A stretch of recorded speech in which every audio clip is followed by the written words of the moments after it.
අපි අද ඇවිල්ලා ඉන්නේ රිදීගම රිදී විහාරයට. මෙතන ඉන්නවා අම්මා. මේ ඉන්නවා දුව කවිෂා. මේ ඉන්නවා පුතයි. නෝනයි ඉන්නවා. බයි කියන්නේ. අපිට පොඩ්ඩක් බලමු මෙන්න මේ විදිහට තමයි තියෙන්නේ. ලස්සන පරිසරයක් තියෙනවා වටපිට යන.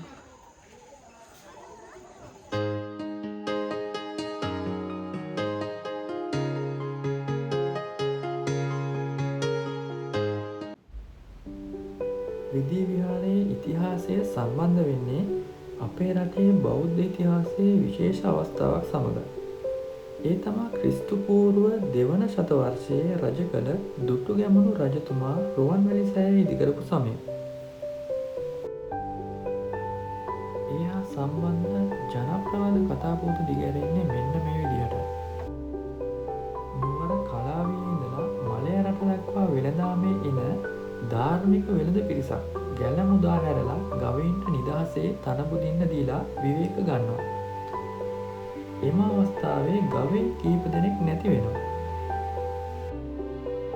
ගැල් නායකයා විසින් කොටසක් පිටත් කරනවා මෙම ගවයින් සොයා ගැනීම සඳහා. ගවයින්ගේ අඩිපාර දිගේ පැමිණෙන එම පිරිසට මේ ස්ථානයේදී කුසගින්නක් හැදෙනවා. එවිට ළඟ තිබුණු වරක ගහේ ගෙඩියක් ඉදිලා තියෙනවා දැකලා ඒක කෑමට ගැනීමට යන අවස්ථාවේදී හිතෙනවා සඟුන්ගේ කොටස පූජා කරන්න තියෙනවා නම් හොඳයි කියලා. ඒක දකිනවා ඉන්ද්‍රගුප්ත නම් මහරහතන් වහන්සේ නමක්. ඉරුදේන උන්වහන්සේ මෙම ස්ථානයට වඩිනවා. ඉතින් බුද පුදට වරක දුන් මෙම ස්ථානය වරක විහාරය හඳුන්වනවා. අපි මේ ඇතුළු වෙන්නේ වරක විහාරයටයි. විහාරයට ඇතුළු වෙනකොට ඉහළින් නෙලපු වරකමල් දෙයක් දක්නට ලැබෙනවා. මේ විහාරයට ඇතුළු වෙන හැමෝම ඔය වරකමල් දෙක අල්ලලා ප්‍රාර්ථනා පුරවගෙන තමයි බුද්ධ වන්දනාවට ඇතුළු වෙන්නේ. ගෘහ නිර්මාණ ශිල්පය අතින් පොළොන්නරු යුගයේ දේවාල සැරස්මකට සමානකම් කියනවා. මෙහි පාදමේ ඉඳලා බිත්තිය වහලය ආදිය ගලින් නිර්මාණය කරලා තියෙන නිසා මේකට ගෙඩිගේ සම්ප්‍රදාය කියලා කියනවා.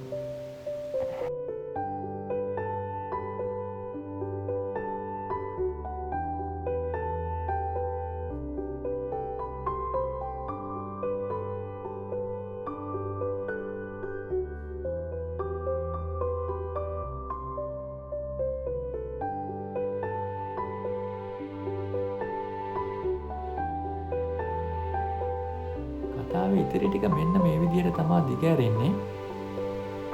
දුටුගැමුණු රජතුමාට රුවන්වැලි සෑය සෑදීමට රිදී අවශ්‍ය වන බව දැනගෙන හිටිය ඉන්ද්‍රගුප්ත මහරහතන් වහන්සේ වෙළෙන්දුන් අනුරාධපුරයට යන්නේ කොහින්දයි විමසුවාම පාරක් මවලා මෙන්න මේ පැත්තෙන් යන්න කියලා තියෙනවා.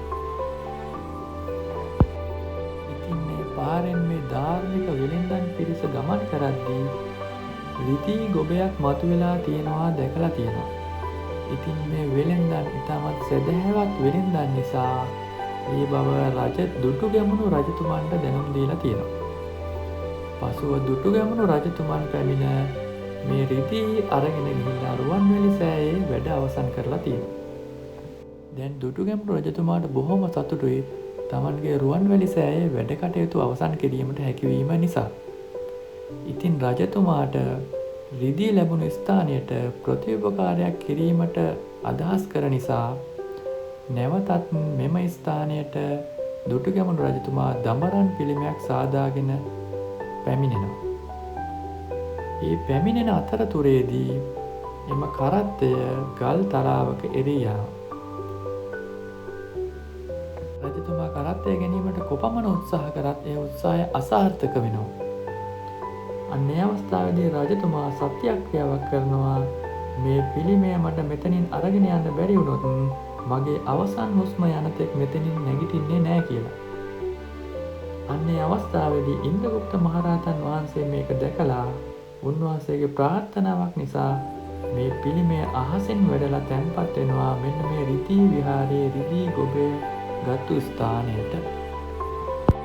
දුටුගැමුණු රජතුමා විසින් රාජ ආඥාවක් නිකුත් කරලා තියෙනවා මේ ස්ථානයේ මේ බුදු පිළිම වහන්සේට බුදු සසුන පවතින තාක් ඉරහඳ පවතින තාක් මෙම ස්ථානයේ තේවාව පැවැත්විය යුතුයි කියලා.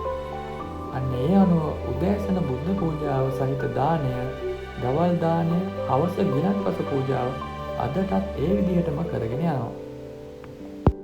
මහනුවර යුගයේදී මේ විහාරය නැවත ප්‍රතිසංස්කරණයකට ලක් වෙනවා. මේ සිතුවම් ආදිය නිර්මාණය කරලා තියෙන්නේ දෙවරගම්පල සිල්වත් තැන. මේ දැක්වෙන්නේ නවනාරී කුඤ්ඤරයයි.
ඔබ දකින්නේ දුටුගැමුණු රජතුමා විසින් ගෙනෙන ලද දම්බරාන් බුදු පිළිමය.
සිතුවම් කරලා තිබිලා තියෙනවා මාර පරාජය දැක්වෙන සිතුවමක්. නමුත් දැනට ශේෂව තියෙන්නේ බුදුරජාණන් වහන්සේගේ ශීර්ෂයේ කොටසක් විතරයි.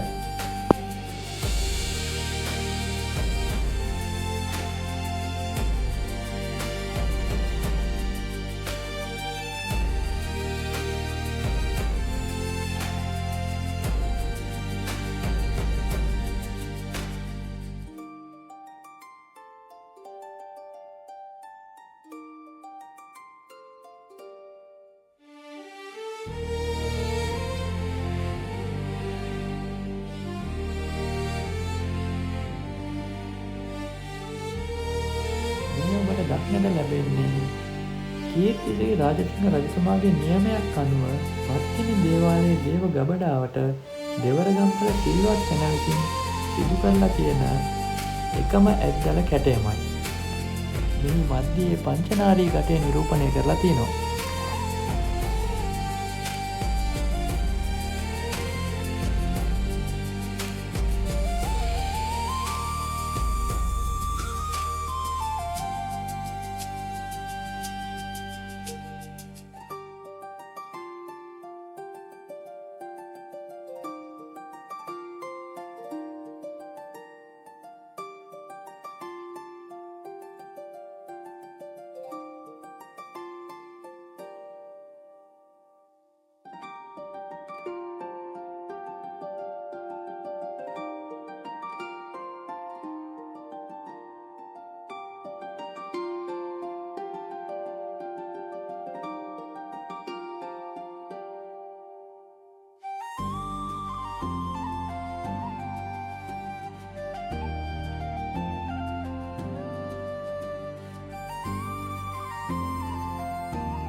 නාගයින්ට සහ බඹරුන්ට වෙනුණු ලෙඩක් මෙම විහාරයේ වන්පස කෙළවරට වන්නට දක්නට ලැබෙනවා.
මේ අපි පිවිසෙන්නේ විහාරස්ථානයේ සකසා ඇති කෞතුකාගාරයක් වෙතටයි.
චෛත්‍යයට පිටුපසින් තමා මීටර් 800ක් දුරින් පහන්ගලට ගමන් කිරීමට ඇති මාර්ගය පිහිටා තිබෙන්නේ.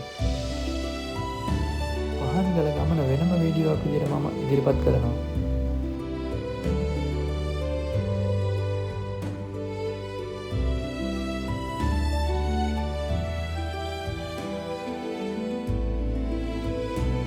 අපි මේ වගේ තවත් ලස්සන ගමනකින් හමු වෙමු. එතකන් පරිස්සමෙන් ඉන්න.